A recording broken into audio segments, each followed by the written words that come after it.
비과세 대상에서 배제되는 경우로 이제 4번입니다. 그러니까 여러분들 교재는 제목이 뭐라고 붙었냐면은 거기 263페이지 그 조합원 입주권을 보유한 경우. 자, 요거 설명드리겠습니다.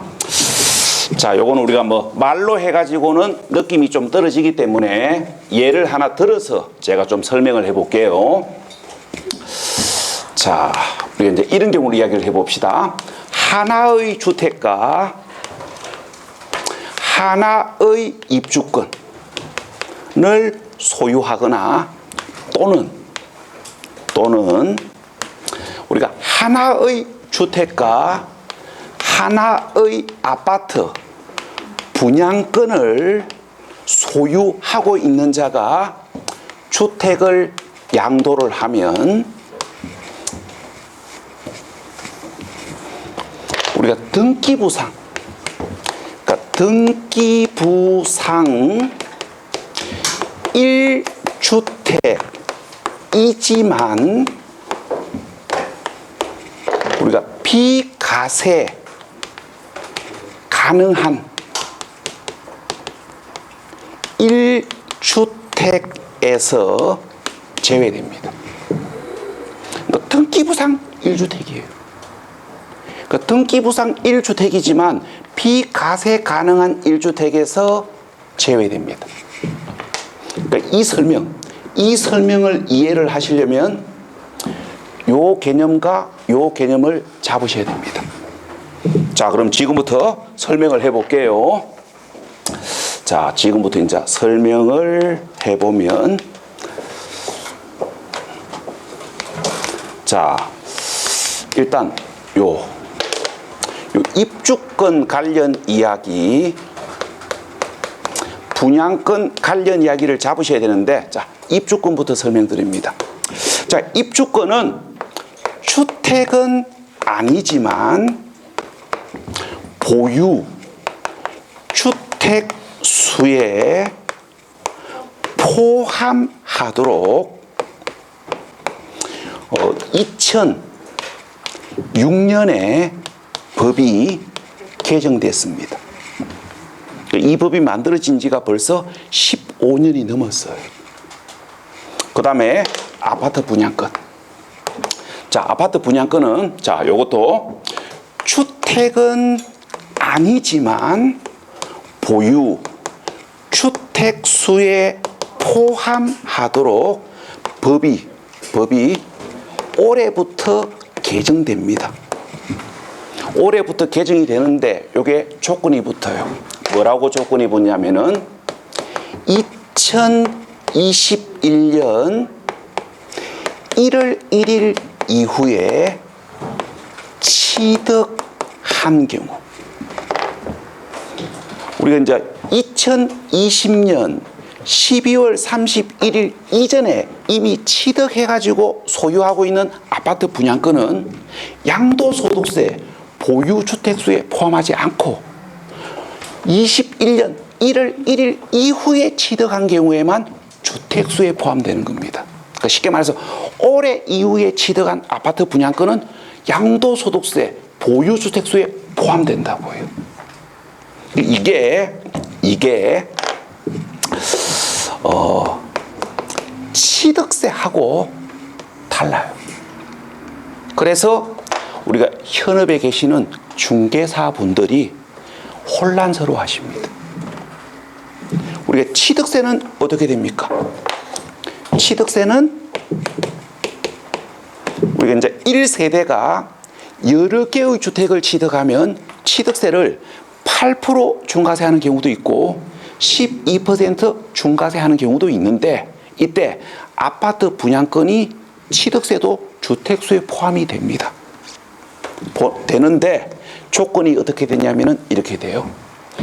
2020년 8월 12일 이후에 취득한 경우에, 그러니까 취득세는 2020년 8월 12일 이후에 취득한 아파트 분양권은 보유주택수에 포함이 되고 2020년 8월 11일 이전에 이미 취득해가지고 소유하고 있는 아파트 분양권은 취득세, 보유주택수에 포함되지 않습니다. 이렇게 양도소득세하고 취득세가 이렇게 기준이 달라요. 자, 그럼 여기서 제가 이제 선을 끊겠습니다. 우리가 공인중개사 시험 목적으로만 공부를 하고 개인적으로 이게 필요하지 않다면 그냥 이렇게 알고 계시면 돼요. 올해 이후에 취득한 아파트 분양권은 취득세, 양도소득세 둘 다 주택수에 포함한다. 이렇게만 알고 계십시오. 개인적으로 필요하지 않다면. 근데 내가 분양권에 투자를 많이 하고 있어가지고 개인적으로 필요하다면 구분해서 알고 계셔야 됩니다. 자, 그럼 이제 이 설명을 가지고 이걸 이해하셔야 됩니다. 자, 일단은 제가 전제 조건을 달게요. 이 아파트 분양권은 21년 1월 1일 이후에 취득했다고 가정합시다. 자, 가정하고 지금부터 이제 설명을 해볼게요. 하나의 주택가 21년 1월 1일 이후에 취득한 아파트 분양권을 소유하고 있는 자가 다시 말을 놓쳤습니다. 자, 다시 하나의 주택가 21년 이후에 취득한 아파트 분양권을 보유하고 있는 자가 주택을 양도하면 등기부상 1주택이지만 소득세법에서는 1세대 2주택으로 봐요. 왜? 21년 이후에 취득한 아파트 분양권은 주택은 아니지만 보유주택수에 포함되기 때문에 주택이 몇 개입니까? 1개, 2개. 그래서 등기부상 1주택이지만 소득세법에서는 1세대 2주택으로 보기 때문에 주택을 양도하면 비과세 가능한 1주택에서 제외됩니다. 왜?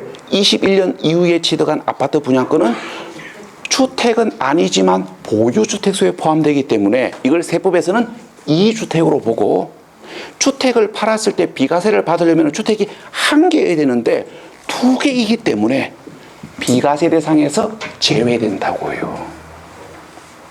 자, 그런데 이제 이게 단서가 붙습니다. 그러나 우리가 1주택 특례에 해당하는 경우 1주택 특례에 어떤 경우가 있는지는 잠시 후에 따로 설명을 할 겁니다. 미리 좀 살짝 설명을 하면 주거를 이전하는 과정에서 일시적으로 2주택이 된 경우이거나 동거복량으로 혼인으로 세대를 합치는 과정에서 2주택이 되거나 상속을 받는 과정에서 2주택이 된 경우, 그러니까 1주택 특례에 해당되는 경우에는 1주택 양도로 간주하고 비과세 가능합니다. 그러니까 어떤 경우가 있는지는 잠시 후에 특례에서 하나씩 설명을 드릴 겁니다. 자, 그 다음에 우리가 비과세 대상에서 배제되는 경우로 5번째.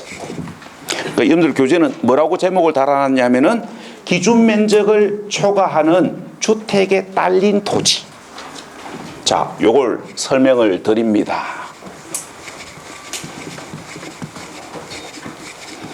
자, 이거 이야기하는 거예요. 기준 면적 초과 부분의 주택 부속 토지를 이야기합니다. 자, 예를 들어서 이야기해 볼게요. 자, 이렇게 되는 겁니다. 우리가 1세대 1주택이 있고 그 부속 토지가 이렇게 생겼는데, 자, 부속 토지가 기준 면적을 초과한다고 가정합시다. 그러니까 기준 면적을 초과하면 여기 기준 면적 이내까지는 1세대 1주택으로 2년 이상을 보유 양도했다면 비과세 가능합니다. 자, 그런데 기준 면적 초과 부분은 기준 면적 초과 부분은 1세대 1주택 부속 토지이더라도 세법에서는 나대지로 간주합니다. 그러니까 나대지로 간주해가지고 비과세 대상에서 배제시킵니다. 자, 그럼 이제 지금부터 이걸 잡으셔야 됩니다. 기준 면적이 어떻게 되는지. 여러분들 교재 보니까 21년에 팔았을 때와 22년에 팔았을 때가 다르지요. 자, 그러면 22년 1월 1일 이후 어떻게 되는지는 절대로 보면 안 됩니다. 22년 1월 1일 이후 어떻게 되는지를 보면 22년에 합격합니다. 이거 보면 채소 없기 때문에 보지 말고 21년만 보시면 돼요. 우리 시험은요, 21년 10월 30일 시험 보는 날 현재 시행되는 법령에 의해서 답안을 작성하도록 되어 있어요.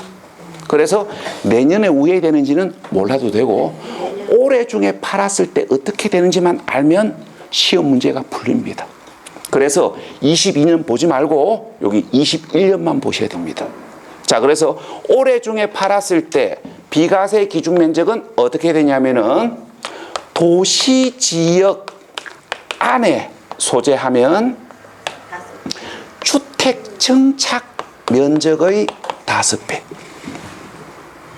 도시 지역 밖에 소재하면 주택 정착 면적의 10배입니다.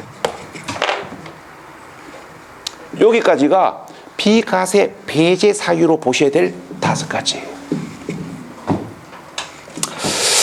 자, 그러면 이제 비과세 배제 사유 보셨으면 교재에 몇 페이지로 가시냐면은 266페이지로 갑니다. 자, 266페이지 가셔가지고 우리가 이제 조금 전에 얘기했던 1주택 특례를 보셔야 됩니다. 그러니까 1주택 특례를 보셔야 되는데 일단 분위기 조성을 좀 할게요. 자, 분위기 조성을 좀 하고 설명을 드리겠습니다. 자, 주택을 팔았을 때 양도소득세를 비과세 받으려면은 주택은 하나이어야 합니다. 자, 왜 그러냐면은 세법에서 보는 주택에 대한 생각 때문에 그래요. 우리가 세법에서 생각하는 주택은 거주의 목적으로만 봅니다. 우리 생각하고는 다르지요. 우리는 거주하면서 가격이 올랐으면 그것도 우리 욕심입니다. 근데 세법에서는 뭡니까? 거주 목적으로만 보지. 세법에서 주택은 당연히 투기 대상 아니고요, 투자 대상도 아니에요. 그러면 1세대가 거주의 목적으로 필요한 주택은 1개입니다. 그래서 1세대가 국내에 소재하는 주택이 하나일 때 주택과 그 부수 토지 양도소득에 대하여 비과세 혜택을 적용받는 것이지 1세대 2주택 이상 보유 양도시 먼저 양도하는 주택은 거주의 목적이 아니고 투자한 것이기 때문에, 심한 경우는 투기를 한 것이기 때문에 비과세 혜택을 받을 수 없는 것이 원칙이에요. 이걸 이제 현실적으로 설명을 해볼게요. 자, 주택을 일부러 여러 개를 보유하고 있다면 뭐 때문에? 돈 될까 싶어서. 돈 될까 싶어서 일부러 여러 개를 보유하고 있다면 투자를 한 것이기 때문에 비과세를 해줄 필요는 없습니다. 자, 그런데 이제 이걸 생각하셔야 됩니다. 일부러 여러 개를 보유하는 게 아니고 부득이하게 2개를 보유하는 경우가 있어요. 그러면 부득이하게 2개의 주택을 보유한 사실이 인정이 되면 이 주택이지만 비과세를 해줘야 법이 현실성이 있고 법이 정이 있는 거 아닙니까? 법도 정이 있어야 됩니다. 그죠? 법이 너무 빡빡하면요, 사는 게 너무 피곤해져요.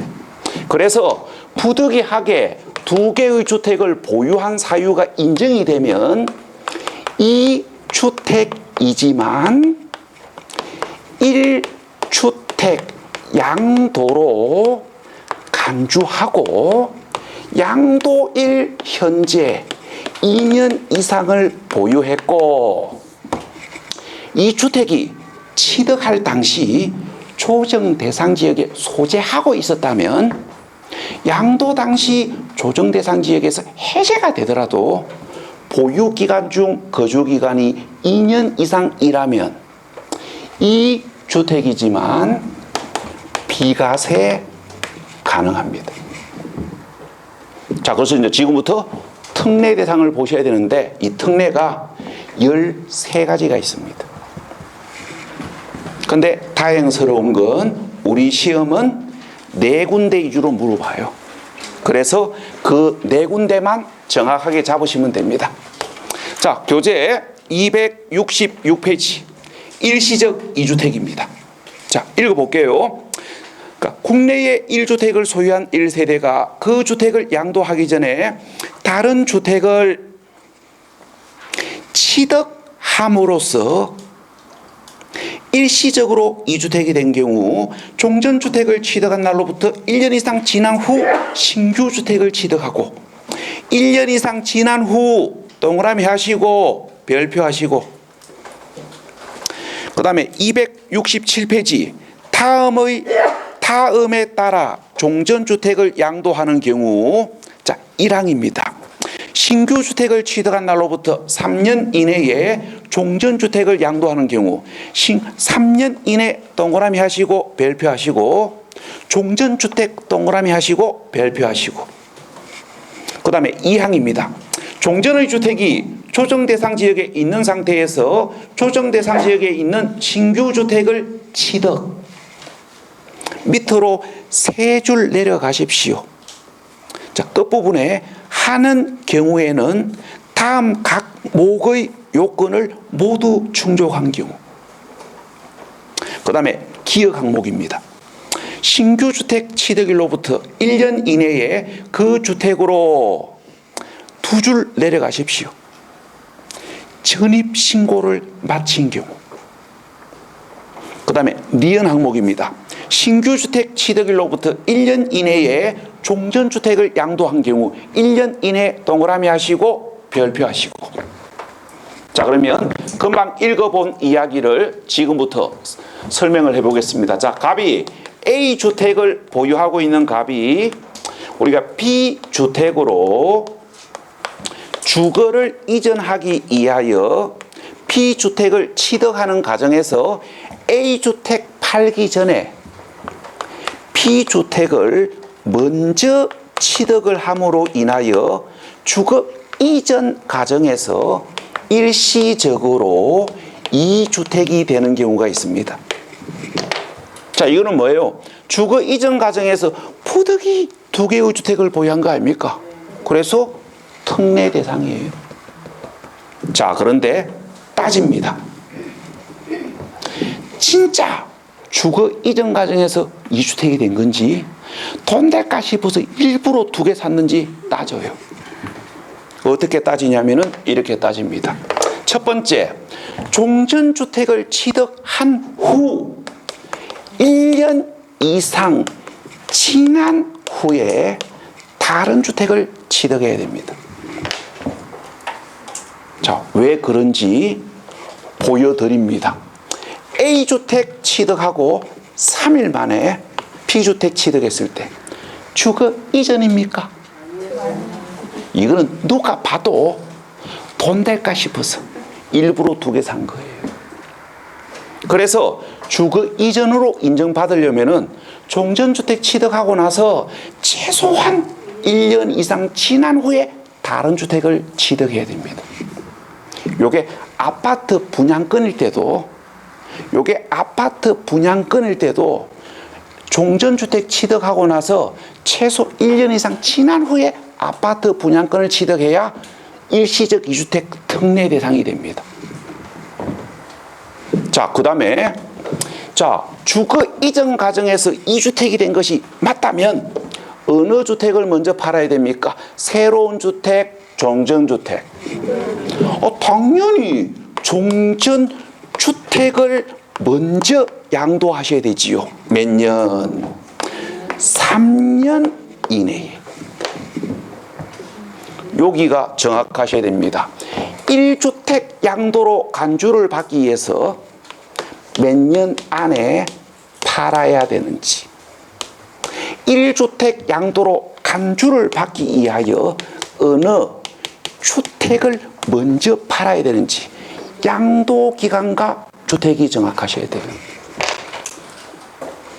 자, 그다음에 이제 여기다가 이제 추가 설명을 합니다.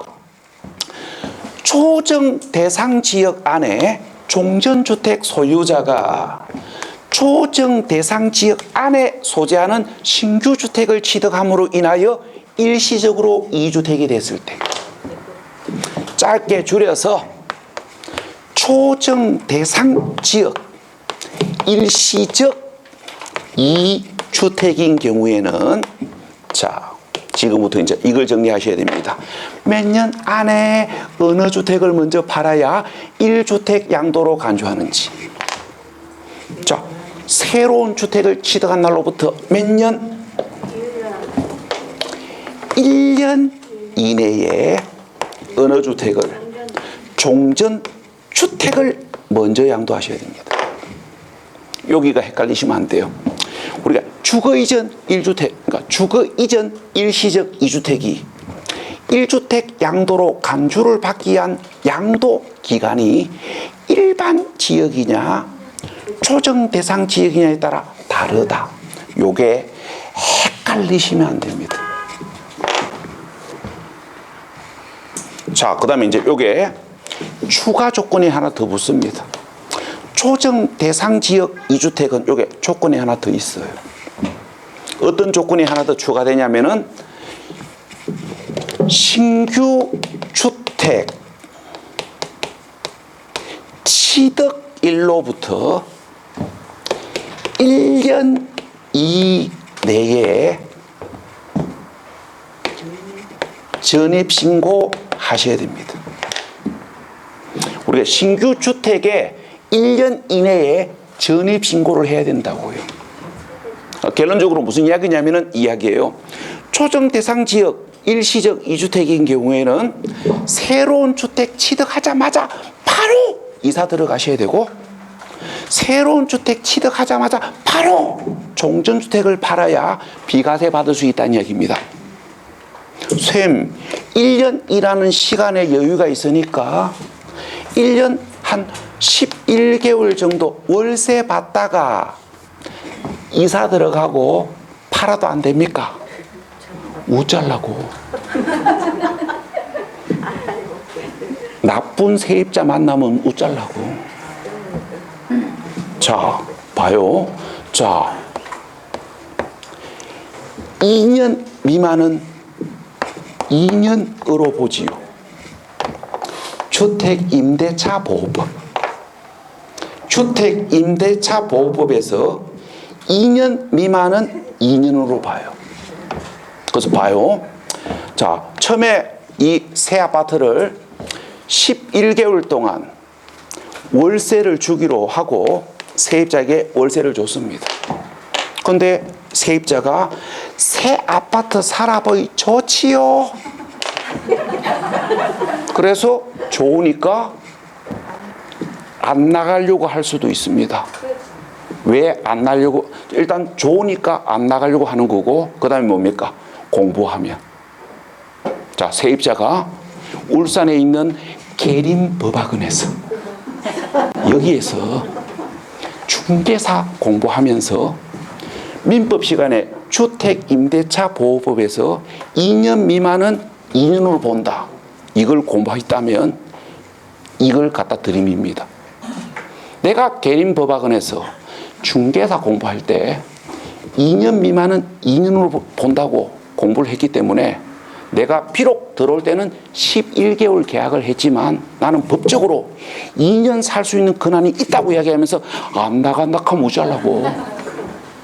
그러고 나쁜 세입자를 만나면 집주인의 급한 사정을 악용하는 분들이 계십니다. 집주인이 1년 안에 팔아야 비과세 받을 수 있다는 걸 알고 있다면 세입자는 뭡니까? 이걸 대면서 못 나간다 합니다. 그럼 이제 집주인이 뭐라고 합니까? 제발 나가달라 하거든요. 그러면 세입자가 뭐렇게 해요? 이사비조로 2천만 원 달라고 합니다. 어디 뭐 금딱지 붙어서 이사 갑니까? 2천만 원이 들게. 무슨 이야기면 이걸 안다는 얘기예요. 당신이 이 집 1년 안에 못 팔면 비과세 못 받는다는 걸 알고 있으면 이렇게 이사 비용을 강하게 부릅니다. 그럼 이제 집주인은 뭐라고 합니까? 2천만 원은 비싸고 500만 까짝합니다. 갖고 1,500만 원 주고 세입자 내보내야 돼요. 이런 불상사가 일어날 수도 있기 때문에 바로 이사 들어가셔야 되고 바로 파는 게 제일 좋습니다. 비과세 받으려면. 현실적으로 그런 거예요. 근데 여러분들 이제 시험 문제를 풀기 위해서는 시험 문제 답을 찾기 위해서는 이게 헷갈리시면 안 됩니다. 우리가 일시적 2주택이 1주택 양도로 간주받기 위한 양도 기간이 일반 지역이냐 조정 대상 지역이냐에 따라 달라요. 자, 그다음에 이제 뭐 이 정도 상세히까지는 몰라도 되는데 혹시 울산이 조정 대상 지역으로 지정된 지역이 있기 때문에 비과세 못 받을까 걱정하시는 분이 있을까 싶어서 요거 좀 이야기합시다. 둘 다 조정 대상 지역일 때 1년입니다. 둘 다. 하나는 일반 지역이고 한 개만 조정 대상 지역이면 1년이 아니고 3년 안에 파시면 됩니다. 아, 다행이다. 비과세 받을 수 있지요. 둘 다 조정 대상 지역일 때 1년이에요. 금방 여러분들 교재에서 코레 읽어봤잖아요. 자, 그 다음에 우리가 직계 존속 동거복량 2주택입니다. 자, 이게 뭔지는 알지요? 자, 예를 들어서 이제 이거 아닙니까? 갑이라는 아버지가 집을 하나 보유하고 있고 을이라는 자녀가 집을 하나 보유하고 있는데 자, 서로 독립 세대를 구성해 가지고 따로따로 거주하던 중에 아버지 갑이 정년퇴직을 하면서 퇴직금을 3억을 받았습니다. 근데 이 아들은 치돈도 아닌데 이걸 지키려고 합니다. 참 아들은 희한하다, 그죠? 그래서 이제 뭐라고 합니까? 이 돈을 지키기 위해서 내가 아버지를 모시겠답니다. 왜 모시려고 합니까? 아버지 옆에 있으면서 여동생이 어느 날 갑자기 전화도 안 하고 급하게 찾아오면 아버지 옆을 절대로 벗어나시면 안 됩니다. 혹시 또 합니까? 그죠? 여동생이 급하게 와가지고 집주인이 전세 보증금 올려달라고 하는데 올려줄 돈이 없다고 하면서 눈물을 글썽글썽거리며 아버지가 돈이 없는 것도 알고 5천만 원 주면서 전세금 올려준데 보태주라고 합니다. 그걸 보는 아들은 막 내 돈이 사라지는 것 같습니다. 그런 기분을 안 느끼려면 옆에 딱 붙어 앉아 있어야 돼요. 앉아 있다가 여동생이 돈 이야기 하려고 하면 대화의 주제를 다른 데로 돌려야 돼요. 그걸 지키는, 이 퇴직금을 지키는 거예요. 자, 그래서 이제 직계 존속을 동거 복량을 하기 위하여 합가를 하게 되면 동일한 세대가 되는 거고 그 순간 2주택이 되었지요. 자, 이 경우하고 그 다음에 혼인으로 우리가 2주택이 되었을 때 이게 무슨 말인지는 알 겁니다. 갑이라는 머시매가 집이 있고 을이라는 가인애가 집이 있는데 눈에 콩깍지가 끼어가지고 잘못된 선택을 했을 때 결국 혼날 낀데 그래가지고 2주택이 되었을 때 자, 그러면 자, 여기까지는 뭐 무슨 말인지 다 알아들으실 거고 지금부터 이제 이걸 잡으셔야 됩니다. 1주택 양도로 간주를 받으려면은 몇 년 안에 어느 주택을 먼저 팔아야 되는지 요걸 기억하셔야 됩니다. 자, 교재 268페이지. 268페이지네요. 268페이지 거기 동거복량 2주택. 자, 셋째 줄입니다. 동거복량 2주택 셋째 줄. 합가한 날로부터 몇 년? 10년 이내에 둘 중 먼저 양도하는 주택은 1주택으로 간주합니다. 그 다음에 혼인으로 인한 2주택 넷째 줄입니다. 혼인신고 한 날로부터 몇 년? 5년 이내에 먼저 양도하는 주택은 1주택으로 본다. 시간이 지났을 때 요게 헷갈리시면 안 돼요. 양도 기간이 다르다는 거. 동거복량은 10년이고 혼인은 5년입니다. 그 다음에 교재 269페이지 상속으로 인한 2주택. 자, 상속으로 인한 2주택은 뭐 여러분들 교재 이야기가 너무 깁니다. 그래서 거기 교재 269페이지 교재 269페이지 갈로 5번 상속으로 인한 2주택 그 옆에다가 적으십시오. 자, 뭐라고 적으시냐면은 이렇게 적으십시오. 양도 기한에 관계없이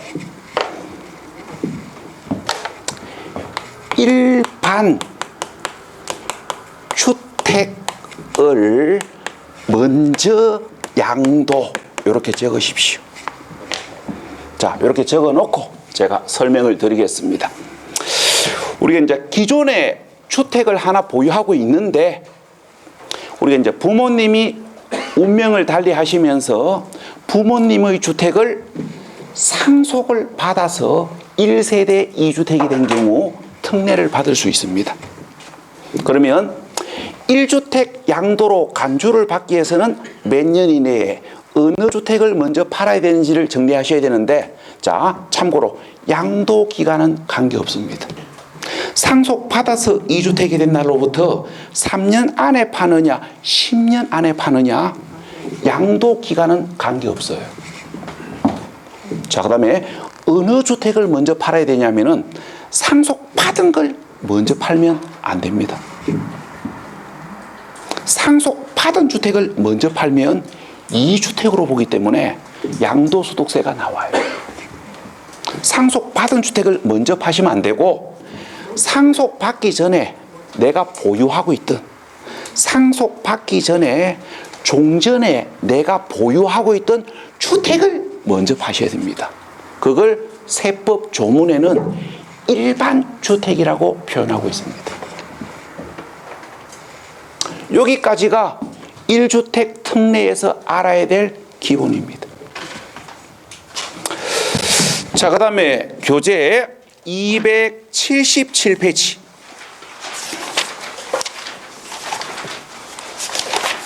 277페이지. 우리가 보유기간의 계산. 자, 지금부터 요 이야기를 이제 해봅시다. 우리가 주택을 팔았을 때 비과세를 받으려면은 양도하는 날 현재 2년 이상을 보유해야 비과세 받습니다. 그런데 문제는 언제부터 2년 이상을 보유해야 되느냐 이 말입니다. 자, 교재 277페이지 보유 기간은 취득일로부터 양도일까지를 보유 기간으로 봐요. 그래서 주택을 팔았을 때 비과세를 받으려면은 언제? 종전 취득일로부터 2년 이상 보유 양도하면 비과세 가능합니다. 종전, 우리가 이제 보유, 자, 봐요. 자, 여러분들이 상식적으로 아는 이야기입니다. 상식적으로 아는 이야기. 우리가 보유 기간은 취득일로부터 양도일까지가 보유 기간 아닙니까?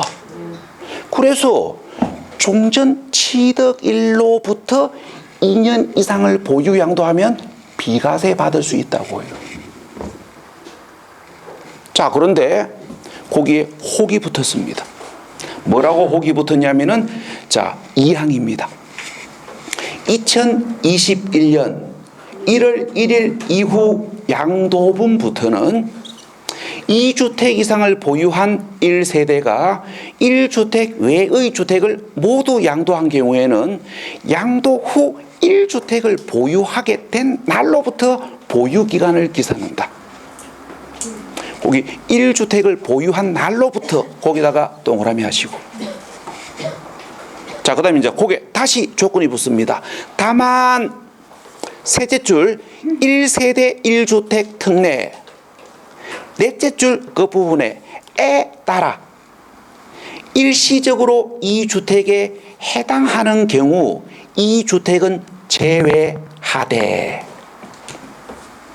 자, 그러면 그 이야기를 제가 이제 여기다가 집어넣습니다. 우리가 이제 주택을 팔았을 때 비과세를 받으려면은 종전주택 취득일로부터 2년 이상 보유 양도했을 때 비과세하는 게 원칙입니다. 근데 여기 이제 혹이 붙습니다. 그러나 2021년 1월 1일 현재 2주택 이상 소유자이거나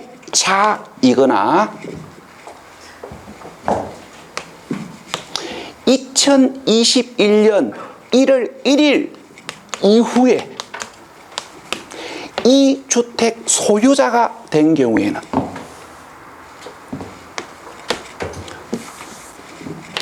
종전주택 취득일로부터 2년 이상 보유해야 비과세 받는 게 아니고 1주택이 된 날로부터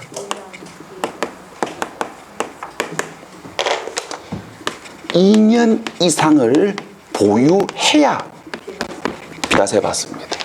요게 올해 개정된 이야기입니다. 정확하게 이야기하면 법은 작년에 개정됐습니다. 법은 작년 7월 10일 날인가 개정됐어요. 작년 7월 10일인가 개정됐는데 여러분들 마음의 준비를 할 시간이 필요하기 때문에 올해 1월 1일부터 시행하는 겁니다. 마음의 준비를 하라고 6개월 동안 시간의 여유를 드렸습니다. 자, 그러면 이게 이제 어떤 의미인지 제가 한번 예를 들어 볼게요. 자, 이런 이야기입니다. 자, 갑이 2020년에 자, A 주택을 취득을 했고요. 그 다음에 2015년에 B 주택을 취득을 했다고 가정합시다. 자, 이 갑이 21년 1월 10일 날 A 주택을 팔고 21년 2월 18일 날 B 주택을 매매를 할 예정입니다. 자, 그러면 자, A 주택을 양도하는 날 현재는 A 주택을 양도하는 날 현재는 이 주택이고,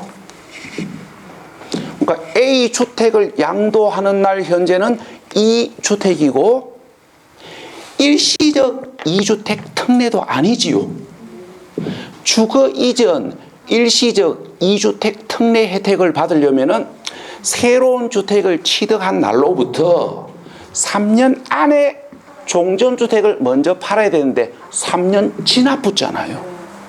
그래서 A주택을 양도하는 날 현재는 2주택이고 1주택 특례 대상도 아니기 때문에 양도소득세가 부과됩니다. 자, 그러면 질문. 우리 21년 2월 18일 날 B주택을 매매하면 질문. 양도소득세를 비과세 받을 수 있다, 없다? 참고로 B주택은 법률상 약 5년을 보유했습니다. 우리가 법률상으로는 2년 이상 보유했다고요. 자, 비과세 받을 수 있다, 없다? 비과세 법률상 보유기간이 5년 정도 됐으니까 비과세 받을 수 있다고 생각을 하셨으면 요걸 놓쳤습니다. 자, 21년 1월 1일 현재 2주택 이상 소유자입니까? 이 그림대로 이야기하면 21년 1월 1일 새해가 밝는 날 현재 다주택 소유자잖아요. 그래서 비과세를 받으려면 어떻게 해야 됩니까? 종전 취득일로부터 종전 취득일로부터 2년 이상 보유하는 게 아니고 1주택이 된 날로부터 2년 이상을 보유하셔야 돼요. 그럼 이 그림대로 이야기하면 1주택이 된 날은 언제입니까? 21년 1월 10일 날 드디어 1주택이 되었고 이 날로부터 2년 이상을 보유하셔야 됩니다. 그런데 1주택이 된 날로부터 28일밖에 보유 안 했습니다. 38일이네요. 여기 20일, 요거 18일, 약 38일. 1주택이 된 날로부터 약 38일 정도밖에 보유 안 했기 때문에 비과세 못 받습니다. 여기가 아니구나, 여기. 이게 올해부터 개정되는 거예요. 그래서 요새 뭡니까? 부동산 관련 유튜브 채널 보시면 이야기가 나와요.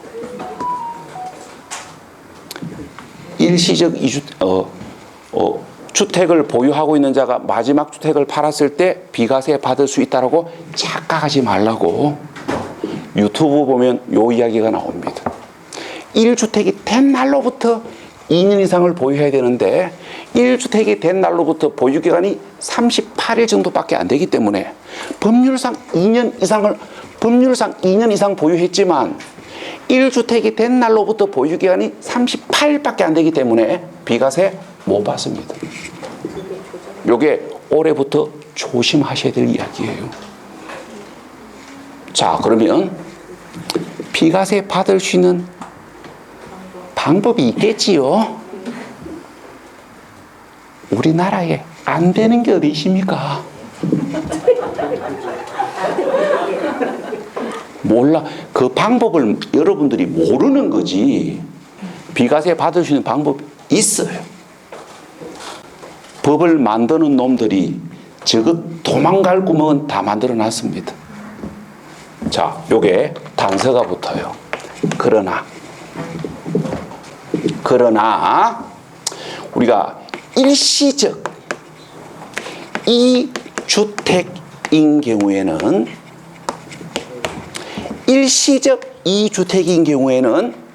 21년 1월 1일 현재 다주택 소유자이더라도 21년 1월 1일 이후 다주택 소유자가 되더라도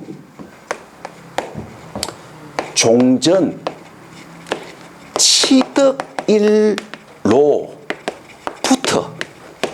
2년 이상 보유하면 비과세 받습니다. 그래서 뭐 하시면 됩니까? 일시적 2주택 특례를 만들어내면 돼요. 자, 일시적 이주택 특례를 만들어내면 됩니다. 어떻게? 머리를 굴려야 됩니다. 자, 어떻게 머리를 굴려야 되냐면은 요 중간에 C주택을 새로 하나 구입을 하는 겁니다. 세금을 안 내기 위해서 집을 하나 더 사는 거예요. 세상에 똑똑한 사람들이 얼마나 많은데요. 그래서 이 정부가 투기꾼들을 못 이기는 겁니다. 뭘 하나 만들어서 규제를 해놓으면 또 그걸 피해서 도망갈 잔머리를 또 굴려서 도망가요. 그래서 정책이 투기꾼들을 못 이깁니다. 그동안 봤잖아요. 이 정부 출범해가지고 부동산 대책을 얼마나 많이 내놨습니까? 근데 아직도 못 잡고 있습니다. 그게 이 정부 출범하면서 처음부터 뭡니까? 공급을 늘렸으면 벌써 아파트 가격 잡았습니다. 근데 규제만 하다 보니까 아직까지 헉거리고 있는 거예요. 자, 여기 요 중간에 C주택을 하나 구입하시면 돼요. 그러니까 C주택을 하나 구입하고 A주택 팝니다. 그러고 B주택을 파는 거예요. 자, 그러면 자, C주택을 하나 구입하고 A주택을 팔면 일시적 이주택 특례 아닙니까? 새로운 주택을 취득한 날로부터 3년 안에 종전주택을 먼저 팔았잖아요. 그러면 일시적 이주택 특례 대상이기 때문에 1주택 양도로 간주합니다.